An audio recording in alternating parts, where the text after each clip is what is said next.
Hello friends, कैसे हैं आप लोग। स्वागत करता हूं आपका दिल से Sanat easy mind tutorials YouTube channel पर। आज हम लोग बात करने वाले हैं बहुत ही बढ़िया वैकेंसी के बारे में। दोस्तों, आप लोगों के लिए खोज खोज के बहुत ही अच्छी वैकेंसी के अपडेट्स और डिटेल में लेके आता हूं। तो दिल से एक लाइक कर दीजिए, शेयर कर दीजिए चैनल को, और अपने दोस्तों के साथ अच्छा लगे तो बिल्कुल से लाइक करके कमेंट्स जरूर से कीजिए। तो चलिए दोस्तों, देख लेते हैं आज का क्या है अपडेट। तो आज आपके पास अपडेट निकल कर आ रहा है Indian space of research organisation ISRO के तरफ से। बहुत ही अच्छा और शानदार वैकेंसी है। जैसे कि आप लोगों को पता है, यहाँ पे बहुत सारे स्पेस से रिलेटेड, जो भी डिपार्टमेंट से रिलेटेड जो रिसर्च का काम होता है, डिजाइन का काम होता है, वो सब यहाँ पे किया जाता है। तो यहाँ पे आपके लिए रिक्रूटमेंट निकल कर आ रहा है असिस्टेंट्स, जूनियर पर्सनल असिस्टेंट्स, अपर डिवीजन क्लर्क और स्टेनोग्राफर से रिलेटेड। तो यहाँ पे टोटल 526 यानी कि 526 पोस्ट पर यहाँ पे रिक्रूटमेंट आ रहा है निकल कर, और सबके लिए बहुत ही सुनहरा मौका है, सुनहरा अवसर है मेरे भाइयों और बहनों के लिए। तो चलिए डिटेल में जानते हैं क्या है नोटिफिकेशन, क्या है एलिजिबिलिटी क्राइटेरिया, क्या रहेगा आपके लिए एग्जामिनेशन पैटर्न, क्या है फीस और सारी जानकारी। तो चलिए फिर वीडियो को देरी न करके शुरू करते हैं और देख लेते हैं डिटेल में नोटिफिकेशन के बारे में। तो ये आपका डिटेल नोटिफिकेशन है जो कि निकला हुआ है department of space, government of India, Indian space research organisation, ISRO centralised recruitment board, recruitment of assistant, junior personal assistant, upper division clerk और स्टेनोग्राफर। तो यहाँ पे आप देख सकते हैं पोस्ट नंबर 1 जो है असिस्टेंट का है, और यहाँ पे कैटेगरी वाइज डिस्ट्रीब्यूशन दे रखा है। आप देख सकते हैं अहमदाबाद में 10 अनरिजर्व का पोस्ट है, ओबीसी में 8 पोस्ट है, एससी के लिए 2 पोस्ट है, एसटी में 4 है, ईडब्ल्यूएस में 2 है। कुल मिलाकर 26 पोस्ट निकला हुआ है, जिसमें कि एक्स सर्विसमैन और एचएच कैटेगरी के लिए भी, जो पीडब्ल्यूबीडी में आते हैं, उनके लिए भी वैकेंसी रिजर्व रखा गया है। इसी तरीके से बेंगलुरु में आप देख सकते हैं 51 पोस्ट अनरिजर्व के लिए है। टोटल यहाँ पे मिलाकर 125 पोस्ट आपका आउट हुआ है। देख लेते हैं हसन से। हसन में आप देख सकते हैं टोटल कुल मिला के 16 पोस्ट है। हैदराबाद में देख सकते हैं कुल मिला के 35 पोस्ट है। श्रीहरिकोटा में 54 है। तिरुवनंतपुरम में 83 है। तो टोटल कुल मिला के यहाँ पे जो आपका असिस्टेंट है उसके लिए 339 यानी कि 339 पोस्ट पर यहाँ पे वैकेंसी आउट हुआ है, जिसमें कि कुल मिलाकर अनरिजर्व के लिए 150 यानी कि 150 वैकेंसी अनरिजर्व के लिए है असिस्टेंट्स के लिए। और इसके बाद आप देख सकते हैं दूसरा पोस्ट जो है वो है जूनियर पर्सनल असिस्टेंट्स। ये आपका अहमदाबाद में टोटल 5 पोस्ट निकला हुआ है, बेंगलुरु में टोटल 60 पोस्ट निकला हुआ है, हसन में 16, हैदराबाद में आपका 16, हसन में 1, न्यू दिल्ली में 2, श्रीहरिकोटा में 24, तिरुवनंतपुरम में 45। तो कुल मिला के यहाँ पे जो है आपका इसमें 153 पोस्ट आउट हुआ है। ये जो पोस्ट नंबर 2 है जूनियर पर्सनल असिस्टेंट्स। तीसरा पोस्ट जो है वो है अपर डिवीज़न क्लर्क। यहाँ पर आप देख सकते हैं बेंगलुरु में सिर्फ निकला हुआ है, टोटल 16 पोस्ट है। और इसके बाद पोस्ट नंबर 4 जो है वो है स्टेनोग्राफर्स के लिए, ये भी बेंगलुरु में आउट हुआ है, जिसमें कि टोटल है 14 पोस्ट। 5वां नंबर का पोस्ट जो है हमारे लिए वो है assistants for filling up at autonomous institutions under department of space. तो डिपार्टमेंट ऑफ स्पेस में असिस्टेंट का पोस्ट जो निकला हुआ है, हैदराबाद में 2, तिरुवनंतपुरम में 1, तो टोटल कुल मिलाकर 3 पोस्ट है। इसी तरीके से पर्सनल असिस्टेंट भी जो भी है डिपार्टमेंट ऑफ स्पेस में, आप देख सकते हैं हैदराबाद में 1 पोस्ट है, टोटल 1 पोस्ट है। तो ये था आपका पोस्ट का डिस्ट्रीब्यूशन। तो आप लोग देख सकते हैं दोस्तों, कुल मिलाकर बहुत सारी वैकेंसीज यहाँ पे आउट हुआ है, जिसमें कि टोटल आप अगर काउंट करते हैं 526 वैकेंसीज आउट हुआ है नॉन टेक्निकल कैटेगरी में। और इसमें आपका कंप्यूटर प्रोफिशिएंसी टेस्ट भी रहने वाला है दोस्तों। पहले आपका रिटन एग्जाम होगा, उसके बाद कंप्यूटर प्रोफिशिएंसी टेस्ट यानी कि स्किल टेस्ट होगा। तो उसके लिए आपको कोई फिक्र करने की ज़रूरत नहीं है। अभी से आप लोग रिटन एग्जाम की तैयारी कीजिए, और उसके बाद ही अभी से कुछ टाइम निकाल कर आप सीपीटी के लिए भी वीडियोस देख सकते हैं। उसका मैं डिटेल जानकारी आपको बता दूंगा, या फिर आप आई बटन पर क्लिक करके डिस्क्रिप्शन बॉक्स में भी कंप्यूटर प्रोफिशिएंसी टेस्ट प्लेलिस्ट को जाकर देख सकते हैं। काफ़ी अच्छा एक्सपीरियंस दोस्तों हमारे चैनल का है, 2 साल से भी ज़्यादा एक्सपीरियंस है बहुत सारे सीपीटी को एनालाइज करते हुए। तो इसमें कोई आशंका की बात नहीं है, आप बिल्कुल सीपीटी में निश्चिंत रहिए, बस रिटर्न के लिए आप कोशिश कीजिए। अब जान लेते हैं एजुकेशनल क्वालिफिकेशन और एक्सपीरियंस के बारे में। तो यहाँ पर आप देख सकते हैं असिस्टेंट अपर डिवीज़न क्लर्क जो है पोस्ट नंबर 1, 3 और 5, ये तीनों के लिए यहाँ पे लेफ्ट हैंड साइड में आप देख सकते हैं कॉलम में दिया गया है एजुकेशनल क्वालिफिकेशन जो है एसेंशियल। ग्रेजुएशन आपका होना चाहिए, मिनिमम 60% ऑफ मार्क्स होना चाहिए, या फिर CGPA 6.32 होना चाहिए। इसी के साथ ही साथ आपका प्रोफिशिएंसी होना चाहिए इन यूज़ ऑफ कंप्यूटर्स। तो ये जो सेकंड पार्ट आपका लिखा गया है proficiency in use of computers, तो ये आप देख सकते हैं proficiency in use of computers. इसके बारे में आपको बिल्कुल भी टेंशन लेने की ज़रूरत नहीं है दोस्तों, क्योंकि जो रिटन पार्ट है वो तो सभी को पता है दोस्तों, रीजनिंग, जीके, मैथ्स और इंग्लिश आता है। लेकिन जो proficiency in use of computers है, यहाँ पे सभी लोगों का डाउट होता है और कभी कभी मुश्किलात भी होता है आप लोगों की, क्या इसका सिलेबस रहेगा, कैसे प्रिपेयर करना है।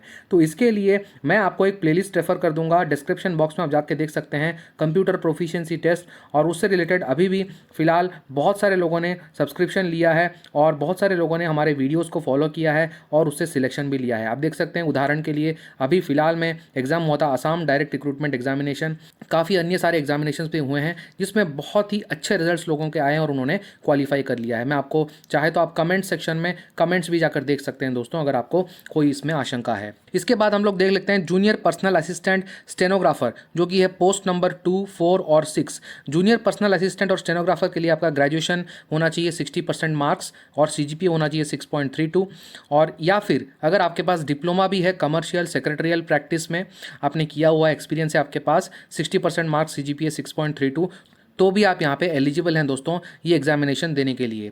और इसी के साथ ही साथ 1 साल का आपका एक्सपीरियंस होना चाहिए एज स्टेनोटाइपिस्ट और स्टेनोग्राफर। तो अगर आपने दोस्तों ग्रेजुएशन नहीं किया है तो उसके अलावा आपके पास जो अल्टरनेटिव है वो है डिप्लोमा आपके पास होना चाहिए कमर्शियल या सेक्रेटरियल प्रैक्टिस के साथ, और इसी के साथ ही साथ 1 साल का एक्सपीरियंस होना चाहिए स्टेनोटाइपिस्ट या फिर स्टेनोग्राफर में।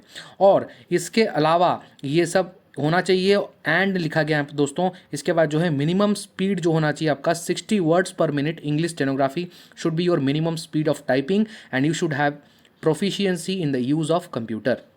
So no need to worry for the proficiency in the use of computer. Rest part you need to take care about, and this part you completely leave on my channel, that is Sanat Easy Mind Tutorials. आप जाके दोस्तों playlist में जाकर देख सकते हैं। और अगर आपको कोर्स भी चाहिए तो कोर्स भी बहुत मिनिमल प्राइस में है, ये वन टाइम परचेस है, आप कर सकते हैं। सभी एग्जाम्स के लिए आपका ये काम में आएगा दोस्तों। बहुत सारे लोगों ने भी इसको परचेस कर लिया है। इसके बाद कुछ इन्फॉर्मेशन दे रखा है, ये आप पढ़ लीजिएगा दोस्तों। हम यहाँ पे इंपॉर्टेंट बातों पर डिस्कस करते हैं और वीडियो को आगे ले चलते हैं। आप देख सकते हैं जो आयु सीमा है, एज लिमिट है, that should be 28 years. Okay, 28 years age on 9 January 2023। और अगर आप ओबीसी कैंडिडेट हैं तो आपके लिए 31 ईयर्स है। अगर आप SC/ST कैंडिडेट है तो आपके लिए 33 ईयर्स का रिलैक्सेशन है। और अगर आप सर्विंग गवर्नमेंट एम्प्लॉयज़ है या फिर एक्स सर्विसमैन है या फिर पर्सन विद डिजेबिलिटी हैं या फिर मेरिटियस स्पोर्ट्स पर्सन हैं, विडो हैं, डाइवोर्स्ड वुमेन हैं, वुमेन जुडिशियली सेपरेटेड हैं, तो इन सब के लिए दोस्तों relaxation as per the government of India orders दिया जाएगा। एप्लीकेशन फ़ी के बारे में बात कर लेते हैं। जो एप्लीकेशन फ़ी है वो है आपका ₹100, यानी कि 100 रुपये एक एप्लीकेशन के लिए। अगर आप एक से ज़्यादा पोस्ट के लिए अप्लाई करना चाहते हैं, जैसे कि अगर किसी ने मान लिया 6 पोस्ट के लिए अप्लाई किया है, वो पोस्ट नंबर 1 से लेकर पोस्ट नंबर 6 तक, तो सेपरेटली आपको 100 रुपीज़ हर एक पोस्ट के लिए, हर एक एप्लीकेशन के लिए देना पड़ेगा, यानी कि 600 रुपीज़ आपको टोटल देने पड़ेंगे। एप्लीकेशन कैसे आपको ऑनलाइन करना है उसका कंप्लीट प्रोसीजर यहाँ पर लिखा गया है, लास्ट डेट भी लिखा गया है दोस्तों। आप लोग अच्छे से पढ़िए और इसके बाद ही आप इसको अप्लाई कीजिए। जितने भी मेरे प्यारे बहनें हैं और schedule caste, schedule tribe, ex serviceman या फिर PWD कैंडिडेट्स हैं, सभी के लिए यहाँ पे एप्लीकेशन फ़ी निल है, यानी कि आप लोगों को कोई भी एप्लीकेशन फ़ी देने की ज़रूरत नहीं है। अब बात कर लेते हैं सिलेक्शन प्रोसेस के बारे में। तो जो सिलेक्शन प्रोसेस है उसमें आपका एक रिटन टेस्ट लिया जाएगा, जो कि बहुत सारे सिटीज़ में यहाँ पे वेन्यू दिया गया है, अहमदाबाद, बेंगलुरु, चेन्नई, देहरादून, गुवाहाटी, हैदराबाद, कोलकाता, लखनऊ, मुंबई, न्यू दिल्ली एंड तिरुवनंतपुरम। तो ये सारे जगह में आपका जो है रिटन टेस्ट लिया जाएगा। रिटन टेस्ट का जो कॉल लेटर होगा, यानी कि एडमिट कार्ड होगा, वो आपको ईमेल आईडी पर ही दिया जाएगा। तो आप सुनिश्चित कर लीजिए जो ईमेल आईडी आप देने जा रहे हैं एप्लीकेशन के टाइम पे, रजिस्ट्रेशन के टाइम पे, वो आपका अपडेटेड ईमेल आईडी होना चाहिए। अब देख लेते हैं जो हमारा पोस्ट नंबर 1, 3 और 5 है, आप जाके ऊपर से कंपेयर कर लीजिएगा 1, 3 और 5 नंबर पोस्ट। इसके लिए आपका सिंगल ऑब्जेक्टिव टाइप पेपर रहेगा, जिसमें कि 120 मिनट आपको दिए जाएंगे। इसका जो सिलेबस है वो आपको एनेक्जर 1 में मिल जाएगा दोस्तों। और इसका जो क्वालिफाइंग मार्क्स है वो भी दे रखा है, 50% ऑफ मार्क्स आना चाहिए आपका पार्ट A, B, C और D। तो 4 पार्ट हैं वो आपके नॉर्मल एग्जामिनेशन जो आपका होता है, रीजनिंग, इंग्लिश, मैथ और जीके, इसी का पार्ट्स दिया गया है। इसमें आपको 50% मार्क्स लाना चाहिए UR कैटेगरी के लिए। इसी तरीके से आप देख सकते हैं पोस्ट नंबर 2, 4 और 6, इसके लिए जो रिटन टेस्ट होगा वो भी सिंगल ऑब्जेक्टिव टाइप पेपर होने वाला है दोस्तों, 120 मिनट का। और इसका भी सिलेबस दे रखा है, पैटर्न ऑफ रिटन एग्जामिनेशन। और इसमें भी जो मिनिमम क्वालिफाइंग मार्क्स है वो आपका 50% है फॉर UR कैटेगरी, और बाकी जो कैटेगरी के कैंडिडेट्स हैं उन लोगों के लिए 40% मार्क रखा गया है। अब ये रिटन एग्जामिनेशन के बाद आपका जो नेक्स्ट स्टेज है वो है आपका स्किल टेस्ट यानी कि कौशल परीक्षा। तो स्किल टेस्ट में आपका क्या होगा, जो भी परफॉर्मेंस आपका रहेगा रिटन एग्जामिनेशन में, अब उसके लिए आपको 1:5 के रेशियो में स्किल टेस्ट के लिए बुलाया जाएगा। सभी पोस्ट के लिए एप्लीकेबल है दोस्तों। तो जो स्किल टेस्ट है यहाँ पे दोस्तों आपका जो कंप्यूटर प्रोफिशिएंसी है उसका टेस्ट लिया जाने का है। सिलेबस और पैटर्न जो रहेगा स्किल टेस्ट यानी कि कंप्यूटर लिटरेसी टेस्ट, इसका आपको कंप्लीट सिलेबस डिटेल में एनेक्जर 3 में दे रखा है। कंप्यूटर लिटरेसी टेस्ट यानी कि स्टेनोग्राफी टेस्ट भी इसमें दे रखा है दोस्तों। तो स्टेनोग्राफी टेस्ट हो या फिर कंप्यूटर लिटरेसी टेस्ट हो, सभी का सिलेबस डिटेल में आपको दे रखा है, वो मिल जाएगा। उसके ऊपर डिटेल वीडियो जल्द ही मैं लेकर आ जाऊंगा, क्योंकि पहले आपको रिटर्न पर फोकस करना है। रिटर्न के बाद ही ये आपका सेकंड स्टेज ऑफ पेपर है दोस्तों। तो दोस्तों अगर आप इसको नेगलेक्ट करते हैं, कंप्यूटर लिटरेसी टेस्ट यानी कि स्किल टेस्ट या फिर स्टेनोग्राफी टेस्ट, अगर आप इसको नेगलेक्ट करते हैं, इग्नोर करते हैं, तो आपका फाइनल सिलेक्शन नहीं हो सकता है दोस्तों। तो ये बहुत ही इंपॉर्टेंट रोल प्ले करेगा। जितना रोल आपका रिटर्न प्ले करेगा उससे ज़्यादा रोल ये प्ले करेगा दोस्तों। तो आपको बिल्कुल भी टेंशन लेने की ज़रूरत नहीं है इस चीज़ के लिए। हमारे चैनल पर बने रहिए, सब्सक्राइब करके बेल बटन को ऑन कर दीजिए और वीडियो को लाइक करके अपने दोस्तों के साथ जरूर से शेयर कर दीजिए दोस्तों। अब जो कंप्यूटर लिटरेसी टेस्ट होगा दोस्तों, उसके लिए यहाँ पे इन्होंने 60% मार्क्स है यूआर कैटेगरी के लिए, मिनिमम क्वालिफाइंग मार्क्स रहेगा आपका कंप्यूटर लिटरेसी टेस्ट में। उसी तरीके से 50% मार्क्स अगर आप रिजर्व कैटेगरी से बिलोंग करते हैं तो आप लोगों को लेने के आना पड़ेगा। इसके बाद स्टेनोग्राफी टेस्ट जो रहेगा उसमें 10% ऑफ मिस्टेक्स मैक्सिमम टॉलरेट किया जाएगा यूआर कैटेगरी के लिए, और 12% मिस्टेक कैटेगरी टॉलरेट किया जाएगा फॉर द रिजर्व कैटेगरीज। जो फाइनल सिलेक्शन आपका होने का है वो दोस्तों रिटन टेस्ट के ऊपर ही होने का है, और आप लोगों को स्किल टेस्ट क्वालिफाई करना पड़ेगा। यानी कि 50% of marks for reserve candidates and 60% of marks for unreserved candidates आपको लेकर आना पड़ेगा, तभी आप लोग जाके दोस्तों फाइनल सिलेक्शन यहाँ पे ले सकते हैं इसरो में। अब जान लेते हैं इंटरेस्टिंग दोस्तों जो कि है पे एंड अलाउंसेस। अगर आपका यहाँ पे फाइनल सिलेक्शन हो जाता है तो इसके बाद आपको यहाँ पे अपॉइंट किया जाएगा एज असिस्टेंट या फिर जूनियर पर्सनल असिस्टेंट या फिर अपर डिवीजन क्लर्क या फिर स्टेनोग्राफर। तो कोई भी पोस्ट में अगर आपका सिलेक्शन हो जाता है तो इसके बाद आपको इसमें अपॉइंटमेंट मिलेगा, जो कि पे लेवल 4 रहेगा। एंड इसमें आपको मिनिमम बेसिक पे मिलेगा 25,500 यानी कि 25,500 पर मंथ।